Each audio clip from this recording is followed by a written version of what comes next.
보면 약간 위쪽의 상황에서 사람들을 두려워하면 올무에 걸리게 된다. 내가 이렇게 행동을 하면 사람들이 나를 어떻게 볼까? 이것인데 주제는 같습니다. 하나님을 두려워해야 된다라고 하는 점에서는 같은데 26절은 이제 약간 아래쪽에서 윗사람에 대해서 행할 때 어떻게 할 것이냐 라는 것에 대한 교훈을 담고 있는 말씀입니다. 사람들은 다스리는 자의 비위를 맞춤으로써 총애를 구하고자 합니다. 그래서 교회 내에서도 매우 주의를 기울여야 되는 것이, 지혜롭게 행해야 되는 것이 교회 내에서 어떤 그 사업의 일로 서로 엮이지 않도록 하는 것, 매우 중요한 일입니다. 그래서 최근에 형제들에게도 어떤 사업상의 일로 서로 섞이지 않도록 해주실 것을 이렇게 간곡히 부탁을 드리는 가운데 있는 것입니다. 왜냐하면 사업적으로 서로 얽히게 되면 갑과 을이 반드시 발생하게 됩니다. 그래서 교회 왔을 때 형제와 형제, 자매와 자매가 서로 이렇게 그냥 한 영혼이 한 영혼을 기뻐해 주는 그런 방식이 아니라 신경을 쓰게 됩니다. 그런 방식으로 신앙의 삶이 이어지지 않도록 온 힘을 다해야 된다.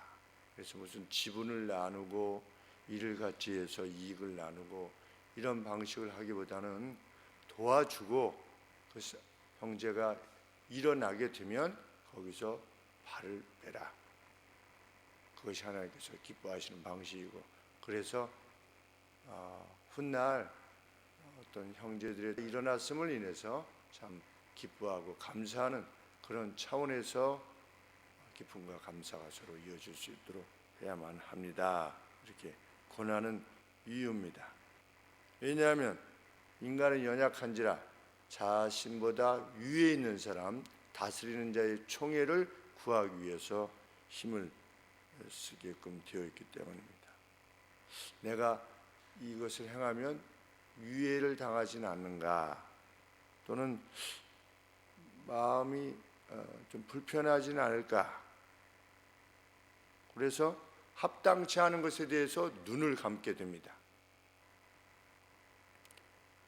우리 생각에는 나라를 이끌어가는 위정자, 또 그 밑에 장관들, 또 밑에 그 하위에 또 관료들, 그들 가운데 그리스도인들이 많이 있을 것임에도 불구하고, 그리고 분명히 그리스도인이라 하는 사실을 알고 있음에도 불구하고 합당치 않은 것에 대해서 눈을 감는 이들이 있게 되는 것입니다. 또 그로부터 명예, 어떤 지위를 얻기 위해서 그저 온당치 않음에도 불구하고 그 일을 행하기도 하게 되는 것입니다. 그래서 세상 사람들은 그런 사람들을 간신배들이라 이렇게 일컫습니다. 왜 간신배들인가?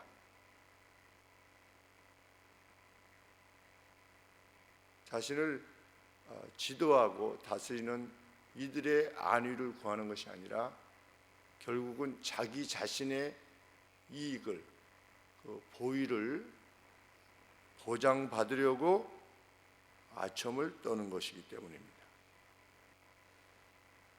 하나님의 말씀은 그것은 지혜로운 삶이 아니다.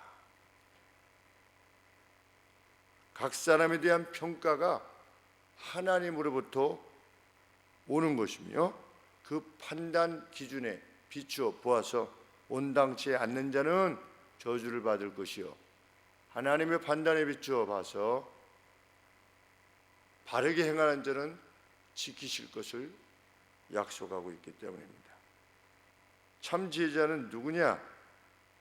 그 누구에게 그 어떤 일이 이루어질 때에 그것을 결정하는 주체가 하나님 자신이시다 라고 하는 것을 받아들이는 자가 지혜로운 자다. 그래서 내가 하나님 앞에서 어떤 평가를 받을 것이냐 하는 것에 골몰하여 행동하는 사람, 그 사람이 참으로 지혜자이다 라는 것입니다. 사무엘이 자신의 집에 왔을 때 다윗은 없었습니다. 그럼에도 불구하고 그는 기름 부음을 받게 되었습니다. 왜? 중심이 하나님 앞에 있었기 때문에 하나님 앞에서 그가 중심이 올바른 자라고 하는 평가를 받았기 때문입니다. 그래서 밖에 있었어도 하나님은 양을 치고 있었어도 그 현장에 없었어도 하나님께서 그를 부르셔서 기름을 붓게 하셨습니다.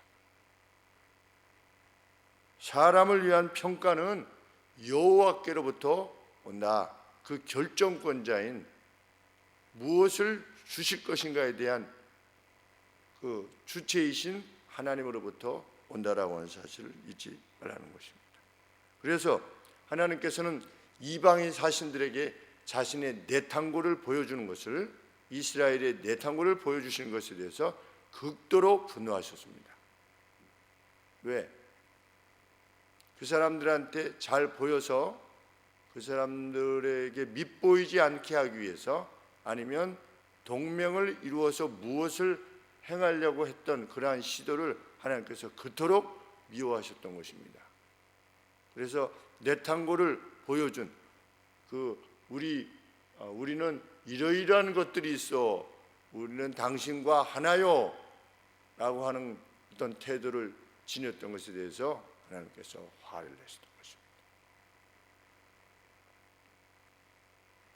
다니엘 시대에 갈대아 왕이었던 벨사살이 죽임을 당했습니다. 왜 그랬습니까? 하나님의 저울에 달아보셨을 때 부족함이 보였다. 하나님의 평가에 의해서 살고 죽는 것이 결정나는 것입니다.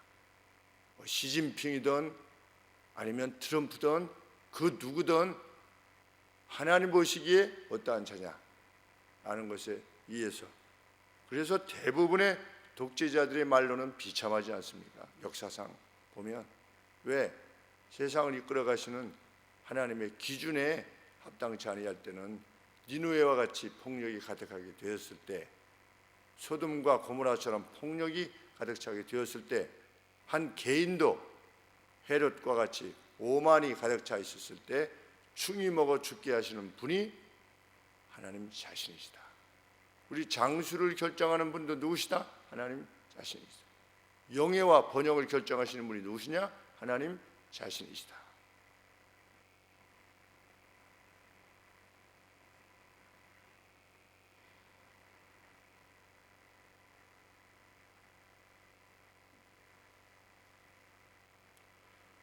하나님 앞에서 자신의 손을 깨끗하게 한 후에 하나님의 평가를 기다리는 사람이 지혜로운 사람이다. 그래서 그 누가 거룩하고 성결하고 자유로운 삶을 살아가고 있는 것이 분명하다면 두려울 것이 없는 것입니다. 왜? 하나님께서 보실 때에 거룩하고 자유롭고 성결한 자라면 하나님께서 그렇게 판단하실 것이요, 그에 합당한 삶을 허락해 주실 것이라 믿기 때문입니다. 참 우리가 그러한 두려움 없는 참 삶을 살게 되기를 소원합니다. 요한 사도께서 사랑에는 두려움이 없나니 그런 표현을 쓰셨습니다. 사랑에는 두려움이 없다. 누구 앞에서의 두려움입니까? 하나님 앞에서의 두려움이 없는 것입니다. 나중에 하나님 배웠을 때 심판대 앞에서 두려움이 없다는 말씀이며, 오늘을 살아가는 날에 있어서도 두려움이 없다는 이유입니다. 왜? 여호와가 나의 목자가 되실 것이기 때문입니다. 참 인생의 수렁과 같은 깊은 골짜기를 간다 할지라도 하나님의 사람은 두려워하지 않습니다. 하나님의 양이 분명하다면 푸른 초장으로 이끌어 가심을 확신하기 때문입니다. 오늘 그러한 용기와 담대함으로, 성결함으로 오늘을 살아내는 우리 모두가 되시기를 소원합니다. 기도하겠습니다.